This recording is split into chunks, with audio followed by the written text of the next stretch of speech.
नमस्कार, आपका स्वागत है। आप देख रहे हैं खबर असरदार। आपके साथ मैं हूं पूजा सचदेवा। मैं हूं प्रशांत कटारे और खबर असरदार में अब खबरें विस्तार से। देखिए, एक होता है पैर पर कुल्हाड़ी मारना, लेकिन बिहार में तो गठबंधन ने कुल्हाड़ी पर पैर देकर मार दिया है। बीच चुनाव में मां सीता की धरती से मोदी की मां को गाली देकर, क्योंकि राजनीतिक लड़ाई विचारधारा एक तरफ, लेकिन देश के पीएम की मां को गाली बिहार में गठबंधन का गेम ओवर भी कर सकती है। राजनीतिक जानकारों का मानना यह कि बिहार चुनाव में सबसे बड़ा टर्निंग पॉइंट यह साबित हो सकता है। इस रिपोर्ट में देखिए कैसे।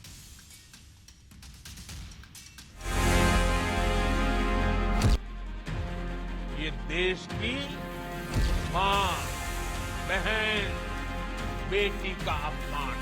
भारत माता की। बिहार में आरजेडी और कांग्रेस के मंच से पीएम नरेंद्र मोदी को मां की गाली दी गई थी। अब इस पर पीएम नरेंद्र मोदी ने भी जवाब दिया। कहा कि ये गालियां सिर्फ मेरी मां का अपमान नहीं, बल्कि ये देश की मां, बहन, बेटी का अपमान है। मुझे ऐसे दुखों को सहने की ताकत मिलेगी, लेकिन उस मां का कोई गुनाह नहीं है जो अपना शरीर छोड़ करके चली गई है, जिसने किसी से कुछ लिया नहीं है, जिसका राजनीति से कोई लेना देना नहीं है। उस मां को गाली पड़ती है तब पीड़ा असह्य हो जाती है, वेदना असह्य हो जाती है। और इसलिए माताएं, बहनें, वो दर्द आपके सामने एक बेटे की तरह आया तो यूं ही निकल गया है। 29 अगस्त की वो तारीख थी जब बिहार के दरभंगा में राहुल गांधी की यात्रा के दौरान कांग्रेस के मंच से पीएम मोदी की दिवंगत मां को गाली दी गई थी। बिहार की धरती पर कांग्रेस के मंच पर घटी इस शर्मनाक घटना की पीड़ा आज पीएम मोदी के शब्दों में साफ साफ देखने को मिली। पीएम मोदी ने कहा कि सोने चांदी के चम्मच लेकर शाही घरों में पैदा हुए युवराज एक गरीब मां की पीड़ा कभी नहीं समझ सकते। इन्हें तो सत्ता अपने घर की विरासत लगती है। एक गरीब मां की तपस्या, उसके बेटे की पीड़ा, ये शाही खानदानों में पैदा हुए युवराज नहीं समझ सकते। ये नामदार लोग तो सोने चांदी का चम्मच लेकर पैदा हुए हैं। वो तो यही मानते हैं कि देश और बिहार की सत्ता इन्हें अपने खानदान की विरासत लगती है। पीएम के बयान पर कांग्रेस नेता तारिक अनवर ने पलटवार किया। उनका कहना है कि पीएम मोदी को ये बात उस वक्त याद रखनी चाहिए थी जब उन्होंने सोनिया गांधी के खिलाफ अपशब्दों का इस्तेमाल किया था। देखिए, ये बात उनको उस समय भी याद करनी चाहिए थी या ध्यान रखना चाहिए था जब उन्होंने कांग्रेस के अध्यक्ष शाह और राहुल जी की माता सोनिया जी के बारे में इस तरह के अपशब्द का इस्तेमाल किया था। आप सबको याद है, देश को याद है कि उन्होंने सोनिया जी के बारे में कहा था कि वो जर्सी गाय, 50 करोड़ की गर्लफ्रेंड उन्होंने कहा था। उन्होंने कहा कि मंगलसूत्र छीन के ले जाएंगे, भैंस फोड़ कर ले जाएंगे, आपकी बेटियों को ले जाएंगे। तो जो प्रधानमंत्री इस तरह के अपशब्द का इस्तेमाल करता हूँ, कैसे उम्मीद करता है कि उस एक कार्यकर्ता से कि वो अच्छी बात कहेगा उनके बारे में। बता दें कि पीएम मोदी की मां को गाली देने के विरोध में बीजेपी कार्यकर्ता अलग अलग राज्यों में कांग्रेस और विपक्षी गठबंधन के खिलाफ प्रदर्शन कर रहे हैं। बीजेपी ने कल सुबह 7 बजे से दोपहर 1 बजे तक बिहार बंद का ऐलान किया है। राहुल गांधी के वोटर अधिकार यात्रा के दौरान पीएम मोदी की मां के लिए कहे गए अपशब्दों को लेकर बीजेपी ने बिहार बंद का आह्वान किया है। Bureau report, news 18।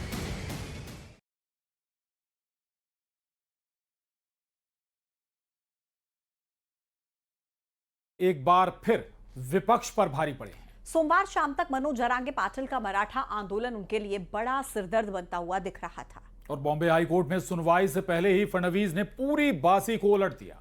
सरकार ने मनोज जरांगे की 8 में से करीब 6 मांगों को मान लिया और जरांगे ने जीआर मिलने के बाद अनशन खत्म करने का ऐलान भी कर दिया। रिपोर्ट देखिए। सर्व परिसर खाली करायला सांगितले. कुणीही रस्ता अडवायचा नाही. तुम्हाला आम्हाला मनोज दादाचा आदेश आहे. आपण सगळे शिवाजी महाराजांचे मावळे आहोत का? कि माननीय देवेंद्र फडणवीस जी ने बताया है कि भाई संविधान के दायरे में ही जो होता है वो करना पड़ेगा। सबका साथ है तो इन्हीं का लाइन है ना, सबका साथ सबका विकास, तो सबका विकास करिए। महाराष्ट्र की राजधानी मुंबई बीते 5 दिनों से मराठा समाज के आरक्षण की मांग को लेकर चल रही आंदोलन की वजह से ठप पड़ गई थी। शहर की गिरती कानून यातायात व्यवस्था को देखते हुए मामले में बॉम्बे हाईकोर्ट ने आदेश दिया कि आजाद मैदान को बुधवार सुबह तक खाली करना होगा। हाईकोर्ट की सख्ती और सरकार की ओर से शर्तों को मानने के बाद मनोज जरांगे ने आमरण अनशन को खत्म करने का ऐलान किया है।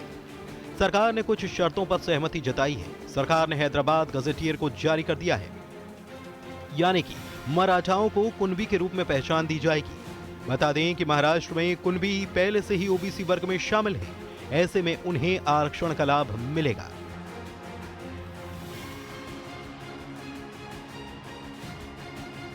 हालांकि सरकार के इस फैसले से अब पूरे महाराष्ट्र में मराठा बनाम ओबीसी की जंग तेज हो सकती है, क्योंकि महाराष्ट्र में ओबीसी समुदाय इस कैटेगरी में मराठा आरक्षण का विरोध कर रहा है। महाराष्ट्र सरकार में मंत्री छगन भुजबल ने ऐलान किया है कि अगर ऐसा हुआ तो ओबीसी के साथ अन्याय होगा और इसके खिलाफ ओबीसी समाज भी आंदोलन के लिए मजबूर होगा। मराठा विजय झाला, आज विजय झाला, सुखी झाला। मराठा विजय झाला, आज विजय झाला, सुखी झाला। दिखाया है ओबीसी अलग अलग अलग अलग दिखाया है, तो देखो, और जिसके पास जरा भी कोई प्रूफ है खुद भी दे दो, मगर एक साथ सारे मराठवाड़ा, सारे पश्चिम महाराष्ट्र करोड़ों लोगों को कुणबी बनाया जाए, ओबीसी बनाए, वो हम नहीं होने देंगे। हमने आज मुख्यमंत्री से भी मुलाकात की, उप मुख्यमंत्री, उनसे भी दरख्वास्त की कि ये नहीं होना चाहिए, हमारे ऊपर अन्याय न हो। महाराष्ट्र की आबादी में करीब 38% हिस्सेदारी ओबीसी की है, जबकि मराठा आबादी भी 28% है। ऐसे में कोई भी राजनीतिक दल, चाहे वो सरकार में शामिल है या विपक्ष में, उनके लिए दोनों में से एक का चुनाव बेहद मुश्किल है, क्योंकि दोनों ही वर्ग के लोग महाराष्ट्र में बड़ी तादाद में हैं और किसी भी एक का साथ देना किसी भी राजनीतिक दल के लिए नुकसान का सौदा हो सकता है। यही वजह है कि सरकार भी इस मामले में फूंक फूंक कर कदम रख रही है। Bureau report, news 18। Akhilesh Yadav की बिहार यात्रा को लेकर केशव प्रसाद मौर्य ने फिर एक बार तंज कसा। उन्होंने कहा कि अखिलेश का बिहार ही नहीं, बंगाल में भी कोई जनाधार नहीं है और उन्हें अब सैफई की यात्रा ही करनी चाहिए। इससे पहले बिहार यात्रा के दौरान अखिलेश ने कहा था कि हमने बीजेपी को अवध में हराया और अब मगध में हराएंगे। ये रिपोर्ट देखिए। गुब्बारे में हवा भरी हुई है ना, तो जनता निकाल देगी। हम लोगों ने मिलकर के अवध में हराया था, इस बार मगध में आपकी जिम्मेदारी है भारतीय जनता पार्टी को हराने के लिए। उत्तर प्रदेश में सपा का कोई भविष्य नहीं, सैफई यात्रा की तैयारी करेंगे। बिहार में राहुल तेजस्वी की सियासी यात्रा में शामिल हुए अखिलेश यादव को लेकर बीजेपी ने बड़ा हमला बोला है। डिप्टी सीएम केशव प्रसाद मौर्य ने पूछा है कि आखिर किस जनाधार पर अखिलेश बिहार में सपोर्ट करने पहुंच गए। दरअसल चुनावों की तैयारी को लेकर राहुल गांधी और तेजस्वी यादव ने वोटर अधिकार यात्रा निकाली। इस यात्रा में अखिलेश यादव भी शामिल हुए। इस यात्रा में अखिलेश ने जहां चुनाव आयोग और वोट चोरी को लेकर बीजेपी को घेरा, वहीं कहा कि अवध में हमने बीजेपी को हराया, अब मगध में हराने की आपकी बारी। और जो जोश दिखाई दे रहा है वो बीजेपी की हार लिखेगा इस बार बिहार। अभी चुनाव में हम लोगों ने मिलकर के अवध में हराया था, इस बार मगध में आपकी जिम्मेदारी है भारतीय जनता पार्टी को हराने के लिए। डिप्टी सीएम केशव प्रसाद मौर्य ने एक बार फिर अखिलेश पर निशाना साधा है। बिहार में वोटर अधिकार यात्रा में अखिलेश के शामिल होने पर उन्होंने कहा कि अखिलेश यादव का ना तो बिहार में जनाधार है, ना ही बंगाल में जनाधार है, अब वो सैफई यात्रा की तैयारी करें। अखिलेश यादव जी का बिहार में कुछ नहीं है, बंगाल में कुछ नहीं है, देश में कुछ नहीं है। आजकल गुब्बारे में हवा भरी हुई है ना, तो जनता निकाल देगी। उत्तर प्रदेश में क्या है सर सपा का? उत्तर प्रदेश में सपा का कोई भविष्य नहीं, सफाई यात्रा की तैयारी करेंगे। केशव प्रसाद मौर्य ने इससे पहले भी बिहार में विपक्षी दलों की यात्रा पर निशाना साधा था। उन्होंने इसे परिवारवादी बताते हुए चोर चोर मुसेरे भाई बताया था। वहीं समाजवादी पार्टी भी बीजेपी पर पलटवार कर रही है। Bureau report, news 18।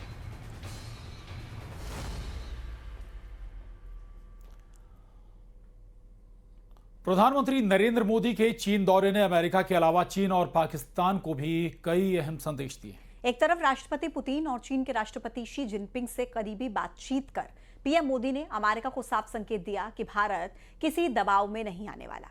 तो दूसरी तरफ आतंकवाद पर डबल स्टैंडर्ड का जिक्र करके उन देशों पर सवाल खड़ा कर दिया जो आतंकवाद का समर्थन करते हैं। और ये संदेश चीन के लिए भी था।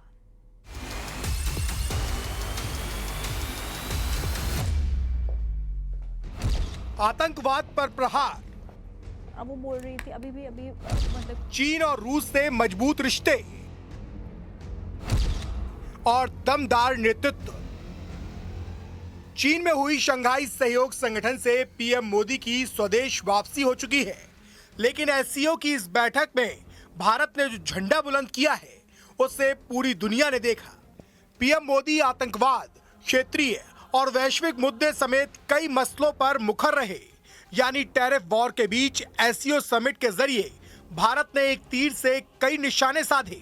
एससीओ समिट में पीएम मोदी ने पाकिस्तान के पीएम शहबाज शरीफ के सामने ही पहलगाम हमले का जिक्र किया और आतंकवाद का साथ देने वाले देशों को फटकार भी लगाई। सुरक्षा, शांति और स्थिरता किसी भी देश के विकास का आधार है, किंतु इस मार्ग में आतंकवाद, अलगाववाद और अतिवाद बड़ी चुनौतियां हैं। आतंकवाद सिर्फ किसी देश की सुरक्षा ही नहीं, बल्कि पूरी मानवता के लिए एक साझा चुनौती है। कोई देश, कोई समाज, कोई नागरिक अपने आप को इससे सुरक्षित नहीं समझ सकता। एससीओ घोषणा पत्र में पहलगाम, आतंकी हमले और सीमा पार आतंकवाद का मुद्दा शामिल करवाकर पीएम मोदी ने पाकिस्तान, चीन, तुर्की और अजरबैजान जैसे देशों को कड़ा संदेश दिया है। यह मानवता में विश्वास रखने वाले हर देश, हर व्यक्ति को खुली चुनौती थी। ऐसे में प्रश्न उठना स्वाभाविक है, क्या कुछ देशों द्वारा आतंकवाद का खुलेआम समर्थन हमें स्वीकार्य हो सकता है? प्रधानमंत्री नरेंद्र मोदी ने एससीओ समिट में भारत की स्वतंत्र विदेश नीति और कूटनीतिक ताकत का शानदार प्रदर्शन किया। ट्रंप प्रशासन की टैरिफ नीति के बीच मोदी ने रूस और चीन से मजबूत साझेदारी दिखाकर भारत की स्ट्रेटेजिक पोजीशन और भी मजबूत कर दी। बहुत खुशी हो रही है और मैं हमेशा अनुभव करता हूं कि आपको मिलना मतलब एक यादगार मीटिंग भी होती है, बहुत सी चीज़ों की जानकारियों का आदान प्रदान करने का अवसर मिलता है। हम लगातार संपर्क में रहे हैं। दोनों पक्षों के बीच नियमित रूप से कई उच्च स्तरीय बैठकें भी हुई है। इस वर्ष दिसंबर में हमारी 23वीं समिट के लिए 140 करोड़ भारतीय उत्सुकता पूर्वक आपका इंतजार कर रहे हैं। यानी शंघाई सहयोग संगठन में इस बार भारत का बड़ा दबदबा दिखा। पहला, आतंकवाद पर सख्ती से बोलकर पीएम मोदी ने दुनिया को बड़ा संदेश दिया। दूसरा, एससीओ घोषणा पत्र में पहलगाम आतंकी हमले और सीमा पार आतंकवाद को शामिल कराकर पाकिस्तान, तुर्की और अजरबैजान को संदेश दिया। तीसरा, पुतिन और जिनपिंग के साथ अपनी तस्वीर से अमेरिका और ट्रंप को संदेश दिया। चीन की धरती से प्रधानमंत्री मोदी की मौजूदगी और उनका संदेश जैसे ही दुनिया तक पहुंचा, उसका असर अमेरिका में तुरंत दिखाई दिया। अमेरिकी दूतावास ने एक अप्रत्याशित बयान जारी किया जिसमें कहा गया कि भारत और अमेरिका की साझेदारी लगातार नई ऊंचाइयों को छू रही है। ये 21वीं सदी का एक निर्णायक संबंध है। इस महीने हम उन लोगों, प्रगति और संभावनाओं पर प्रकाश डाल रहे हैं जो हमें आगे बढ़ा रहे हैं। नवाचार, रक्षा और द्विपक्षीय रिश्तों तक हमारी इस यात्रा को दोनों देशों के लोगों की अटूट मित्रता ही ऊर्जा देती है। अमेरिकी दूतावास के इस बयान के बाद अमेरिकी विदेश मंत्री मार्को रूबियो को भी एक बयान सामने आया, जिसमें उन्होंने कहा कि हमारे दोनों देशों के बीच के लोगों की स्थायी मित्रता हमारे सहयोग की नींव है और हमें आगे बढ़ाती है, क्योंकि हम अपने आर्थिक संबंधों की अपार संभावनाओं को साकार कर रहे हैं। इन बयानों से साफ है कि अमेरिका को इस बात का अंदाजा हो गया है कि भारत के खिलाफ जाने में डोनाल्ड ट्रंप रेड लाइन से आगे निकल गए हैं। इसलिए भरपाई के लिए अमेरिका की तरफ से ऐसे बयान सामने आ रहे हैं। वहीं अमेरिका के पूर्व राष्ट्रीय सुरक्षा सलाहकार जैक सुलिवन ने भी डोनाल्ड ट्रंप के भारत के खिलाफ लगाए गए टैरिफ की कड़ी आलोचना की है।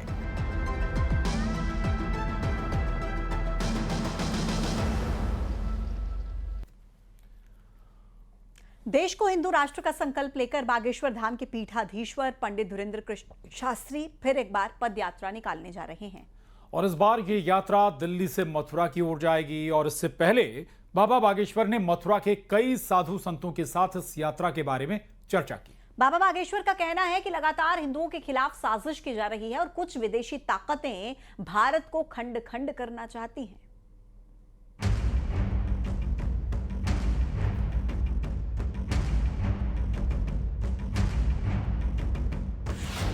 बाबा का संदेश, हिंदू होगा एक। बाबा का मिशन, हिंदू राष्ट्र का परचम।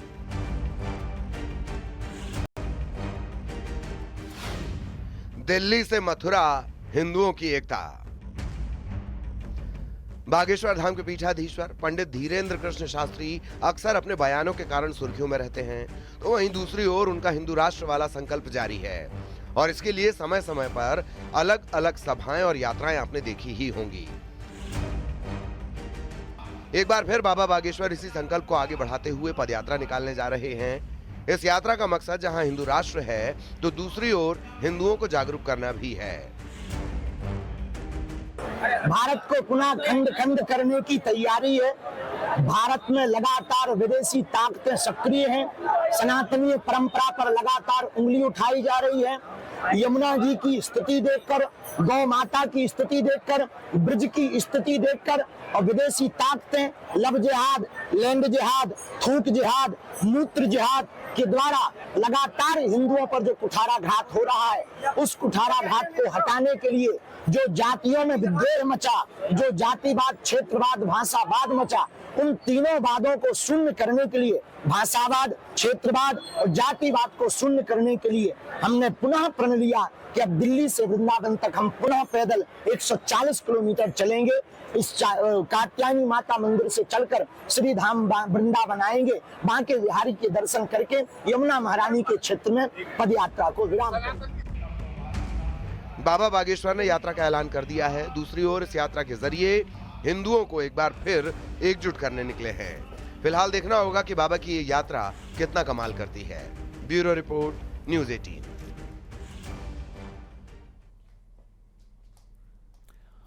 और इंदौर में सिंधिया परिवार की तीसरी पीढ़ी ने एमपीसीए की कमान संभाल ली है। महाआर्यमन सिंधिया एमपीसीए के नए अध्यक्ष चुने गए हैं।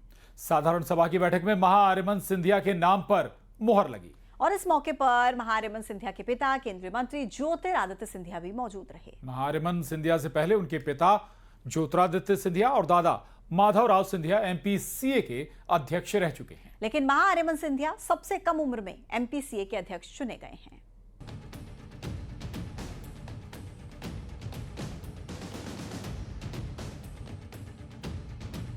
मध्य प्रदेश क्रिकेट एसोसिएशन को नया अध्यक्ष मिल गया है। केंद्रीय मंत्री ज्योतिरादित्य सिंधिया के बेटे महान आर्यमन को एमपीसीए का नया अध्यक्ष चुना गया है। साधारण सभा की बैठक में महान आर्यमन सिंधिया के नाम पर मुहर लग गई है। इस मौके पर महान आर्यमन सिंधिया के पिता केंद्रीय मंत्री ज्योतिरादित्य सिंधिया भी मौजूद रहे। सिंगल सदस्य कोई निर्णय नहीं लेता है और उस चर्चा से ही हमें ज़्यादा जानकारी मिलती है और एक अच्छा निर्णय ले पाते हैं। तो हमेशा एक टीम का दृष्टिकोण लेके आगे बढ़ो और सबके साथ काम करो। और दूसरी चीज़ है, हमेशा युवाओं के लिए काम करो ताकि उनको एक मौका मिले क्रिकेट का बल्ला और बॉल पकड़ने का और देश के लिए खेलने के लिए। सिंधिया परिवार की तीसरी पीढ़ी ने एमपीसीए की कमान संभाल ली है। इससे पहले एमपीसीए के अध्यक्ष पद पर माधवराव सिंधिया, ज्योतिरादित्य सिंधिया और अब महान आर्यमन अध्यक्ष चुने गए हैं। जब माधवराव सिंधिया अध्यक्ष बने थे तब वो 37 वर्ष के थे, तो वहीं ज्योतिरादित्य सिंधिया 35 वर्ष की उम्र में एमपीसीए अध्यक्ष चुने गए थे। महान आर्यमन 29 वर्ष की उम्र में ही एमपीसीए अध्यक्ष चुने गए हैं। महान आर्यमन वर्तमान में देश के सबसे युवा क्रिकेट एसोसिएशन के अध्यक्ष बन गए हैं। मध्य प्रदेश क्रिकेट ऑलरेडी काफ़ी आगे बढ़ चुकी है। हमारी जो टीम है पिछले 6 साल और उससे पहले भी उन्होंने काफ़ी काम किया है क्रिकेट के लिए, और उसका जो रिज़ल्ट है वो आगे हमारे सामने भी है। पिछले साल रणजी ट्रॉफ़ी, पिछले साल विमेंस ट्रॉफ़ी, उसके साथ आप एक बहुत ही खूबसूरत म्यूज़ियम भी देख सकते हैं जो कोई भी देश में नहीं है, और जो हमारी मध्य प्रदेश क्रिकेट की इतिहास को समझाती है और लहराती है। एमपी क्रिकेट एसोसिएशन चुनाव में सिंधिया परिवार ही ज्यादातर काबिज रहा है। आंकड़ों पर नजर डालें तो एमपी क्रिकेट एसोसिएशन पर सिंधिया परिवार का दबदबा रहा। माधवराव सिंधिया 1982 से 2001 तक एमपीसीए अध्यक्ष रहे। 2004 से 2019 तक ज्योतिरादित्य सिंधिया अध्यक्ष रहे। अब सिंधिया के बेटे महान आर्यमन अध्यक्ष बने हैं। अब ये सिंधिया घराने की तीसरी पीढ़ी है। 29 साल की उम्र में महान आर्यमन सिंधिया मध्य प्रदेश क्रिकेट एसोसिएशन के अध्यक्ष चुने गए हैं। वीडियो जर्नलिस्ट डल्ला साथ मिथिलेश गुप्ता, न्यूज़ 18 इंदौर। दिल्ली पुलिस की सराय रोहिला थाना टीम ने उत्तर प्रदेश के अलीगढ़ में अवैध हथियारों की बड़ी फैक्ट्री का भंडाफोड़ किया है। पुलिस मौके से हथियारों का जखीरा पुलिस ने बरामद किया है और अवैध हथियार बनाने वाले 3 आरोपियों को भी गिरफ्तार किया गया है।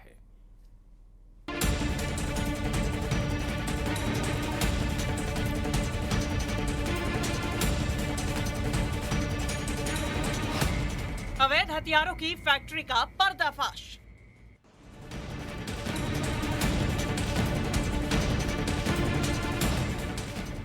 से ज्यादा अवैध पिस्तौल की हो चुकी थी डिलीवरी।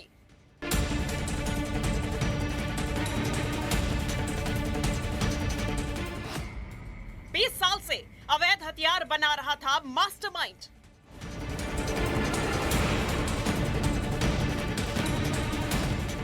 खेतों में चल रही थी हथियार बनाने की अवैध फैक्ट्री।